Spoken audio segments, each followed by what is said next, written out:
Hello friends, தளபதியோட தி code படத்தோட release date பற்றின ஒரு சூப்பரான அப்டேட் கிடச்சிருக்கு. அது என்ன அப்படிங்கிறத பற்றி இந்த ஒரு வீடியோவில் பார்க்கலாம்.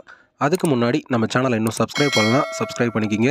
வாங்க வீடியோக்குள்ளே போகலாம். ரசிகர் மத்தியில் ஒரு மிகப்பெரிய எதிர்பார்ப்பை ஏற்படுத்தியிருக்கிற படம் தான் தி கோட். இந்த படம் ஒரு சயின்ஸ் ஃபிக்ஷன் மூவியாக உருவாயிட்டு வருது அப்படிங்கிற மாதிரி தகவல் வெளிவந்துட்டு இருக்கு. சென்னையில் இந்த படத்தோட ஷூட்டிங் இப்போ ரீசெண்டாக நடந்துட்டு வருது. இந்த நிலையில் இந்த படத்தோட ரிலீஸ் டேட் பார்த்தீங்கன்னா இந்த தேதியில் தான் ரிலீஸ் ஆக போகுது அப்படிங்கிற ஒரு தகவல் கிடைச்சிருக்கு. அதன்படி ஜூன் 13 அன்னைக்கு படத்தை ரிலீஸ் செய்யலாம் அப்படின்னு படக்குழு பிளான் பண்ணி வச்சிருக்கிறதா இப்போ ஒரு தகவல் வெளிவந்திருக்கு. ஜூன் 17 பக்ரீத் பண்டிகை வருது. அதுக்கு முன்னாடி பார்த்தீங்கன்னா ஒரு 3 நாளைக்கு முன்னாடி படத்தை ரிலீஸ் செஞ்சா நல்ல ஒரு கலெக்ஷன் எடுத்துடலாம் அப்படிங்கிற ஒரு பிளானை பார்த்தீங்கன்னா படக்குழு எடுத்திருக்கிறதா சொல்லப்படுது. இப்போ படத்தோட ஷூட்டிங் சென்னையில் நடந்துட்டு வருது. அடுத்த கட்ட படப்பிடிப்பை ராஜஸ்தான்ல எடுக்கலாம் அப்படிங்கிற மாதிரி முடிவு பண்ணியிருக்காங்க. ஸோ அந்த ஒரு ஷெட்யூல்ல மொத்த ஷூட்டிங்கும் கம்ப்ளீட் ஆயிடும் அப்படிங்கிற மாதிரி சொல்லப்படுது. அதுக்கப்புறம் படத்தோட போஸ்ட் ப்ரொடக்ஷன், டப்பிங், VFX அப்படின்னு ஒரு 3 மாசத்துக்கு பார்த்தீங்கன்னா பொறுமையாக படத்தோட எல்லா வேலையும் பார்க்கலாம். இந்த ஒரு ரிலீஸ் தேதி பார்த்தீங்கன்னா ஒரு கரெக்டான தேதின்னு தான் சொல்லணும். ஓகே ஃப்ரெண்ட்ஸ், தளபதியோட தி கோட் படம் ஜூன் 13 அன்னைக்கே வெளியாக போகுது அப்படிங்கிற ஒரு தகவல் கிடைச்சிருக்கு. ஸோ இதை பற்றி உங்களோட கருத்து என்ன அப்படிங்கிறத மறக்காம கமெண்ட் பண்ணுங்க. இந்த வீடியோ பிடிச்சிருந்தா லைக் பண்ணுங்க, ஷேர் பண்ணுங்க. இது போன்ற தளபதி பற்றின அப்டேட்களை தெரிந்து கொள்ள நம்ம சேனலை சப்ஸ்கிரைப் பண்ணி சப்போர்ட் பண்ணுங்க.